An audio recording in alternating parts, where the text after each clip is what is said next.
maksud gue gini, Aisyar Khalid niatnya baik, mau membantu, cuman kan si bapaknya bilang kan, jangan kamu mau eksis. Mungkin satu, dia keberatan dengan kameranya. Gue beberapa kali nonton videonya si Aisyar itu, juga lumayan merasakan hal yang sama, dan gue lihat komennya juga banyak yang setuju. Insiden pengusiran Aisyar Khalid oleh seorang petugas bernama Nyoman Gede Suwarna sebelumnya sempat menjadi sorotan besar di media sosial. Rekaman video kejadian itu memicu pro dan kontra, di mana sebagian publik menilai tindakan Nyoman berlebihan, sementara lainnya mendukung langkahnya agar tidak ada eksploitasi kesusahan orang demi popularitas. Di tengah sorotan yang terus bergulir, Nyoman akhirnya buka suara mengenai dampak emosional dari peristiwa tersebut terhadap dirinya dan keluarga. Ia mengungkapkan bahwa istrinya menangis ketakutan setelah insiden itu, khawatir ada orang yang berusaha mencari data pribadi mereka. Situasi semakin berat karena setiap kali membuka ponsel, sang istri kerap menemukan komentar negatif yang menyudutkan, meski ada pula dukungan yang menguatkan. Nyoman mengaku kecewa, tapi tetap berkomitmen melayani masyarakat sebaik mungkin. Ia menerima konsekuensi dari insiden tersebut meski tidak bisa dipungkiri tekanan publik begitu terasa. Ya kecewa sih, istri sampai nangis. Takut kenapa? Takut, makanya takutnya ada orang nyari pengennya gitu. Ya itu. Nah, Pak Kalian pun sampai ini, maksudnya sampai ke hati gitu. Ya namanya petugas masyarakat, kita sudah berusaha melayani sebaik-baiknya. Ya ada kejadian seperti ini, ya mau gimana lagi, kita terima aja. Ya pastinya begitu, males dah, enakan saya nonton Racin gitu istri ya. Kalau lihat buka HP katanya itu ya muncul komennya jelek-jelek tuh, ya syukurlah ada yang juga mendukung saya gitu. Nah, gimana nih menurut netizen yang terhormat? Silahkan berkomentar ya. Setelah saya melihat wawancaranya si bapak yang mengusir si Aisyar Khalid di Bali pas membagikan baju dan yang menimbulkan kemacetan itu, akhirnya saya mengambil kesimpulan ini tuh hanya kesalahpahaman. Karena saya juga melihat pas si Aisyar Khalid menjelaskan kronologisnya pas diundang ke kantor DPD RI yang ada di Bali. Ini tuh hanya kesalahpahaman. Si Aisyar di situ menjelaskan bagaimana kok dia bisa berada di keramaian dan kemacetan itu.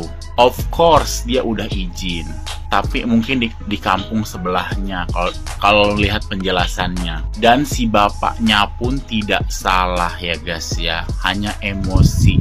Mungkin cara negurnya aja yang keras gitu kan, karena emang si bapak juga menjelaskan karena kan makan baru sekali pagi-pagi, capek juga kan, dalam situasi macet, wajar itu manusiawi ya kan. Terus si bapaknya juga sambil menangis pas diwawancara, kasihan ya guys ya, sampai ke keluarganya juga. Kalian stop buat fans Aisyar, stop ya untuk hujat juga.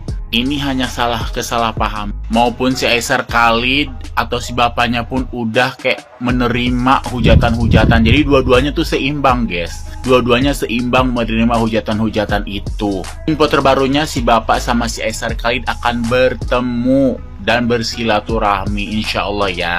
Ini jadi aman. Sekarang tuh udah selesai masalah. Jadi stop ya. Support aja ya dua-duanya ya.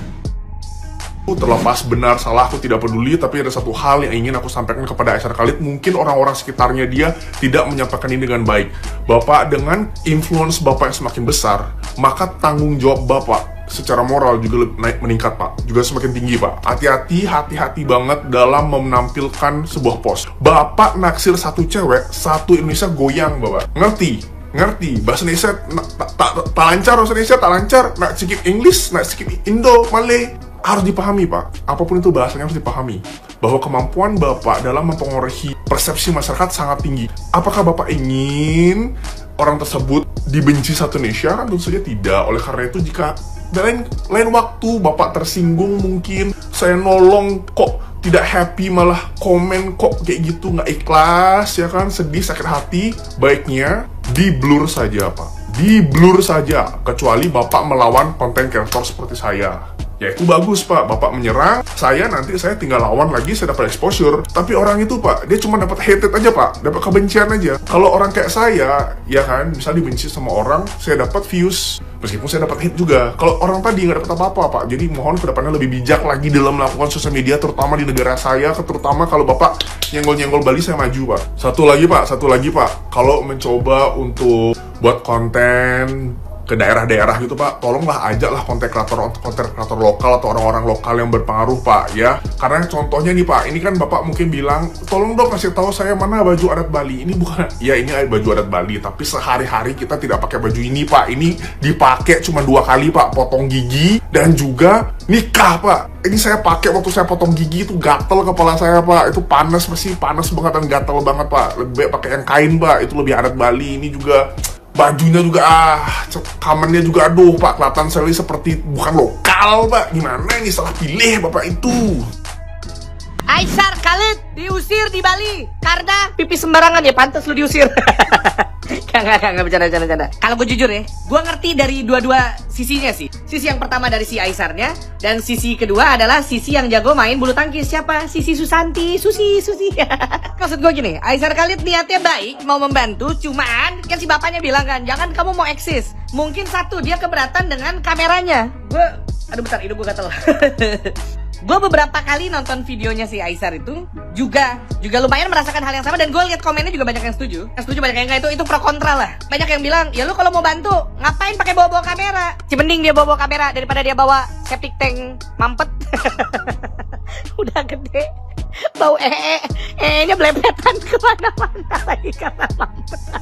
Gini, gue sebagai content creator ngerti, meskipun gue tidak akan pernah melakukan ini, lu tidak akan pernah melihat gue nyumbang sesuatu apa-apa atau yang berbuat baik lah, terus gue kamerain atau orang lain pegang kameranya terus gue post. Nggak akan pernah, karena gue nggak pernah nyumbang. Wah, jahat sekali.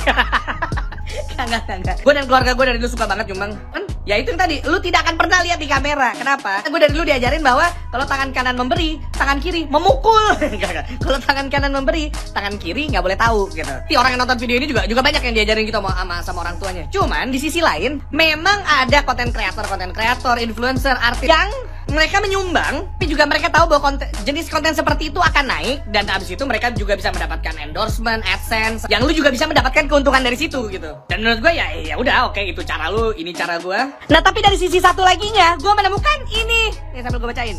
Meluruskan, karena ini dari sisi kamera ya. Sebenarnya di lokasi sedang dilakukan kegiatan bersih-bersih pasca banjir, dan dilakukan dengan gotong royong dengan masyarakat dan Pemda, di mana banyak ada alat berat, truk, dan mobil pengangkut. Orang ini, si Aisar, tidak berkoordinasi dengan aparat di lokasi untuk membagikan bantuan, sehingga terjadi kemacetan kendaraan parah yang menyebabkan bersih-bersih terhambat. Mengingat di Bali hujan sedang sering-seringnya, jadi masyarakat berlomba dengan waktu. Maka dari itu, orang di sana marah-marah dengannya, padahal ada posko bantuan di dekat sana jika ingin memberi bantuan tanpa harus terjun ke lokasi. Salam damai dari Bali. Nah, kalau dari sisi yang ini, gue juga mengerti. Hujan lagi sering-seringnya, jadi lu harus berlomba dengan waktu. Lu bikin macet yang parah. Nah, kalau menurut gue, ini sebenarnya hal simple, di mana dua-duanya benar dan dua-duanya salah. Aisar Khalid benar, kenapa dia ingin membantu? Salahnya kenapa dia tidak berkoordinasi? Oh, mungkin dia punya alasan sendiri. Pertama, dia pengen itu jadi kontennya dia. Orang-orang juga banyak keberatan. Mungkin dia juga tidak percaya bahwa bantuannya, kalau misalnya dia serah koordinasikan ke posko, akan benar-benar tersalurkan dengan benar dan tepat sasaran. Di sisi itu gue ngerti, tapi at least kan harusnya dia bisa berkoordinasi dengan warga-warga setempat, supaya niat baik dia itu tidak menimbulkan kerugian seperti ini. Jadi bisa dijadwalkan gitu loh. Kalau dia koordinasi sama warga setempat bisa bilang, oh tapi nanti kita ada bersih-bersih gini, mungkin lebih baik dilakukan setelah bersih-bersih, biar tidak mengganggu prosesnya bersih-bersih gitu. Ih, pinter ya gue. Aisar Khalid lain kali kalau mau nyumbang, ajak gue. Gue gak akan masuk kamera, tapi gue koordinasiin dengan baik. Dari sisi yang kedua, sisi bapak-bapak, orang-orang yang marah, gue juga mengerti. Dia benar bahwa kita dikejar waktu loh nih, lu bikin macet. Tapi salahnya Pak, kenapa harus marah-marah? Nggak usah marah-marah, kan bisa langsung dipentung. Omongin baik-baik aja, Pak. Niatnya nih orang baik. Meskipun Bapak nggak suka, misalnya, jangan kamu ngeksis di sini. Meskipun Bapak nggak suka bagian situnya, tapi bantuannya kan baik, Pak. Itu kan jadi nolong orang banyak. Jadi kalau menurut gue sebenarnya permasalahan ini tuh harusnya nggak ada, gitu loh. Nah, udah. Itu kalau menurut gue. Kalau menurut lu gimana? Komen di bawah. Guys, influencer ini diusir ketika memberikan bantuan di Denpasar, Bali, yaitu Aisar Khalid.